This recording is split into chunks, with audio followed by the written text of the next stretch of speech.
One man was taken to hospital in critical condition. You can see there, police cordoned off Rideau Street. 2 stabbings here in the capital last night. I just saw a crack. I've been known to overdose twice before, or 3 times. What is going on in Ottawa, Canada's capital city? Once known as a boring government town with beautiful landscapes and quiet neighborhoods, Ottawa is transformed into a capital of crime, drugs, and rampant homelessness. Break-ins, vandalism, and theft are becoming a near nightly occurrence. Ottawa's unprecedented disorder is visible just steps from Parliament Hill, the seat of Canada's G7 democracy, for locals, tourists, and international visitors to experience firsthand. A short ride from Parliament Hill, scenes like this one are not uncommon. But what if I told you that this didn't just happen by accident, but that Ottawa's decline is the result of bad ideological policy? Hi, I'm Elie, and I've been involved in Canadian politics for almost a decade, and I've spent the last 5 years covering it as a political journalist for Canada's top independent news outlets. And after spending the last week investigating the decline of Ottawa, a city that I've lived in for most of my life, I've come to many shocking conclusions. In this video, I'll show you how Ottawa's decline can be explained in 5 simple parts. I'll share shocking numbers that show just how bad the situation has become. I'll take you for a walk around Parliament Hill so that you can see the situation for yourself. And together, we'll expose the politics and the ideology that have allowed Ottawa to slip into rampant crime, chaos, and lawlessness. By the end of this video, you'll understand how and why Ottawa declined so quickly from a once beautiful capital to a national disgrace that many still refuse to acknowledge. But first, be sure to like, share, and subscribe. This is Simply Politics. Journalism commentary 1-year anniversary. I don't believe journalism being funded by the government is the solution. You have to rebuild the foundation. You have to retell the story. Market conservative The news that actually matters. I hence wanted to ask. I think they should answer their questions, especially if they're politically charged.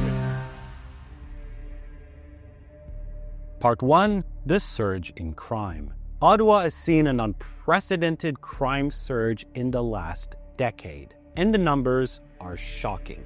According to the Ottawa Police Service, Ottawa saw a 63% increase in crime between 2015 and 2024, with 50,000 criminal offenses committed in 2024 alone. Violent crime is up 58%, property crime is up 64%, and shoplifting has increased by a shocking 384% between 2015 and 2024. Ottawa police data also shows that there were 188% more homicide victims in 2024 compared to 2020, 20% more shooting incidents in 2024 compared to 2020, and 85% more vehicle thefts in 2024 compared to 2020.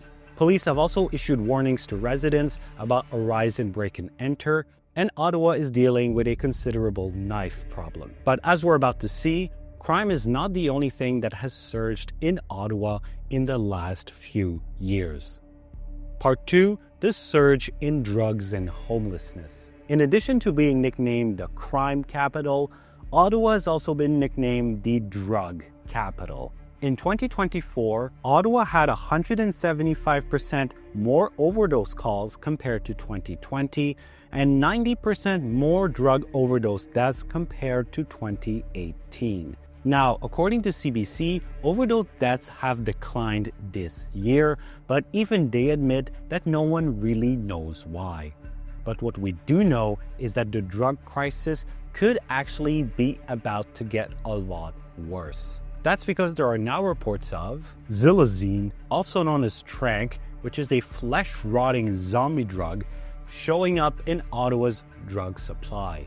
According to the Capital Current, a local media outlet, a quarter of all fentanyl seizures in Ottawa have been found to contain xylazine. Also concerning is the fact that Ottawa Public Health says that opioid use amongst kids grades 7 to 12 has doubled in just 2 years. Ottawa, like many other progressive cities, has embraced the harm reduction agenda. Addicts have been given so-called safer supply drugs. There have been vending machines that give out crack pipes and needles.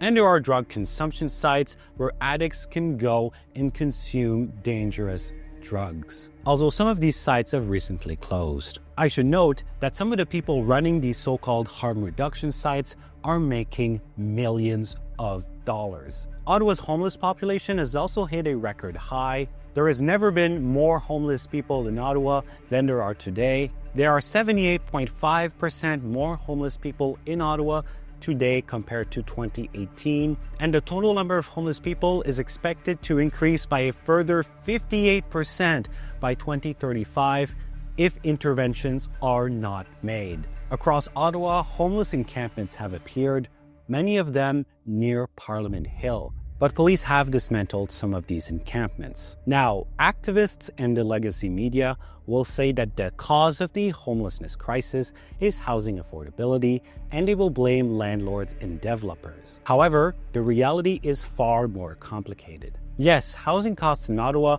have increased dramatically, just like they have in most places in Canada in the last 10 years. But drugs, addiction, and mental health are also a cause of the homelessness crisis. When someone is addicted to drugs, they are often pushed out of where they are living, sometimes by family members or partners, and if they live on their own, addiction gradually consumes more and more of their income. Eventually, they are spending so much on drugs that they can no longer afford rent, they get evicted, and end up living on the street to sustain that addiction. As their dependence deepens, they require additional money, which often leads to panhandling and stealing items from store to resell for cash. This growing demand for drugs, in turn, empowers drug dealers and fuels the broader criminal economy. Part 3. The crime and drug hotspots. What's so striking about Ottawa's explosion in crime and lawlessness is that it's not happening in some far-off, sketchy neighborhood away from the city center. It's happening right downtown for everyone to see. According to the Capital Current, Canada's crime hotspots include the Barwood Market, Centretown, and Lower Town, all areas that are near Parliament Hill, the seat of Canada's federal government. These hotspots have also become a ground zero for Canada's opioid crisis. The top intersection for thefts under $5,000 has been the one outside Doritos Centre. That's Ottawa's main downtown mall, featuring the city's high-end stores, although some of these nice stores have closed in recent years. But don't just take my word for it or the numbers I cited, because it's worth seeing for yourself. Let's go for a little walk around the city near Parliament Hill with my hidden camera, and I'll show you firsthand how bad things have gotten. Let's start off in Centretown. The moment I stepped out of my Uber, the first thing I saw was a man screaming and having a mental breakdown. The neighborhood has seen a considerable rise in public safety issues, as people experiencing homelessness, addiction, and untreated mental health crises have begun moving into the neighborhood. Residents say they're seeing more and more people in visible distress, more disorder on the streets, and businesses have experienced an increase in break-ins and thefts. While in Centretown, I walked past so many stores that are either boarded up or empty. And it's strange because this is supposed to be prime real estate. Parliament Hill is literally a 5-minute walk up this street. And yet, there are so many businesses that are locked up, abandoned, or sitting empty with for lease signs. Now to the Rideau area. And let me show you something that shocked me, and that will probably shock you. Here I am standing right outside the Senate of Canada building. And literally, just down the stairs, there is a homeless encampment with people smoking and drinking in the early hours of the day. Again, there is a homeless encampment right outside the upper house of a G7 country. Many Ottawa residents feel so unsafe using this underpass that they choose to instead walk in the bike lane. And if you look closely, you'll notice that there are concrete barriers along that bike lane that protect those walking in it to avoid the underpass. Next, I went inside the notorious Rideau Centre. Thankfully, there were no stabbings the day I went. Inside the mall, you'll see that many stores now have private security guards because of the shoplifting problem. Now, I should note that the Rideau Center has had a police station inside the malls, but personally, I haven't felt much safer since it has opened. And it also begs to ask, if there is a police station inside the mall, then why do all these stores need private security? I'm just asking questions. Outside of the Rideau Center and along Rideau Street, you'll find more boarded up storefronts, along with a number of cannabis shops and magic mushroom stores, some of which have been targeted by arson. And now to the Byward Market. Described on its own website as Ottawa's unique heritage destination for cuisine, shopping, arts, entertainment, and professional services, the Byward Market has become notorious for drugs, crime, and disorder. Here is how Ottawa-based journalist Rupa Subramania, who writes for the Free Press, described living in the area. Quote, "It's a mess. Homelessness, open drug use, petty crime, violence, prostitution, the occasional gunshot, and a constant air of lawlessness. I've lost count of my calls to 911. My local dry cleaner keeps the door locked after a man, high as a kite from the nearby safe injection site, barged in to steal clothes, attacked a woman behind the counter, and then ran off. Businesses have been leaving the area, a daycare center has closed, and get this, the Canadian Department of National Defence, whose job it is to protect Canada from foreign threats, had to move employees out of one of its buildings last year after staff reported being verbally and physically accosted. Now, I should note that some data suggests that this year, 2025, crime has gone down in the market. That said, residents continue to feel unsafe and continue to be assaulted. National Post columnist Adam Zivo, whom I interviewed for a similar video about the decline of Toronto, also explained that there is reason to be skeptical of claims that crime is down when our very eyes tell us something very different. The question we should be asking is, how often do people report crime? And do they report crime less often if they feel like nothing is going to get done? And my hypothesis, which is very difficult to prove because, once again, there's a data desert here, is that reports of crime have gone down because people feel like it's futile, right? If you have an addict who is harassing you or harassing the neighborhood again and again and again, and you feel that there's a revolving door justice system where they are taken in by the police and they're back on the streets the next day, eventually you're just going to have to deal with it. And you're going to have to stop calling 911 because you feel like it's not going to do anything. And then that increase in public disorder is not measured. The last place on my walk is King Edward Avenue, a street that has become the total ground zero for the opioid crisis, with scenes like these becoming quite common here. A short ride from Parliament Hill, scenes like this one are not uncommon. Okay, let's go, my dear. Pack it up there. Sergeant Avery Flanagan has been called to this church many times before. So options that police can do, I can arrest and I can charge for possession of crack cocaine. Am I going to do that to an addict with that small amount? No, that's not what we're down here to do. Part 4, exposing the bad actors. While Ottawa's municipal politicians do deserve criticism, the largest contributing factor to the city's decline is the federal government, or more precisely, the policies of the federal Liberals of Mark Carney and Justin Trudeau. First, for nearly a decade, the Liberals failed to accelerate housing construction and then dramatically increase immigration to unprecedented levels never seen before in Canadian history. As a result, housing prices skyrocketed, leaving some people to no longer afford a place to live and on the street. Second, the Liberals went all in on the drug liberalization agenda, supporting so-called harm reduction initiatives like supervised consumption site and so-called safer supply drugs.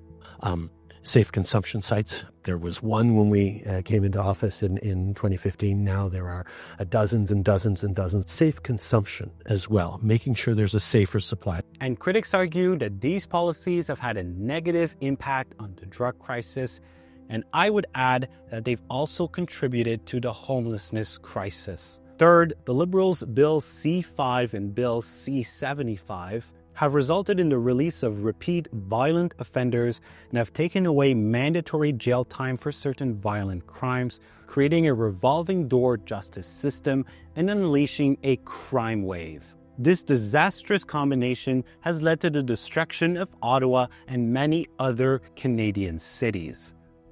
Part 5. How we fix this. The City of Ottawa has taken a few steps to try to deal with the disorder, including by opening that police station downtown in the Rideau Centre, and with plans to beef up security in the Byward Market. But let's be honest, the real action needs to take place at the federal level. There needs to be a reduction in immigration level to a level that the housing supply can manage. There also needs to be more pressure on municipalities from the feds to build more housing. There needs to be a complete end to the so-called harm reduction and safer supply drug agendas.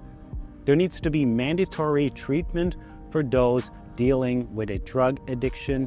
And we need to reopen mental health institutions so that vulnerable people can finally get the care they desperately need. There needs to be harsher penalties for petty crime, and bail and sentencing laws need to be changed so that the revolving door justice system is put to an end and repeat offenders are put behind bars.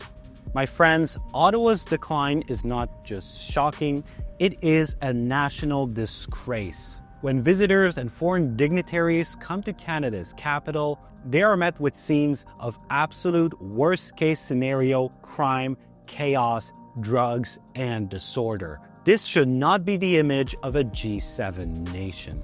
Nor should we as a society think that it is acceptable that so many people are left dealing with vulnerable addiction and homelessness without receiving the proper care they need.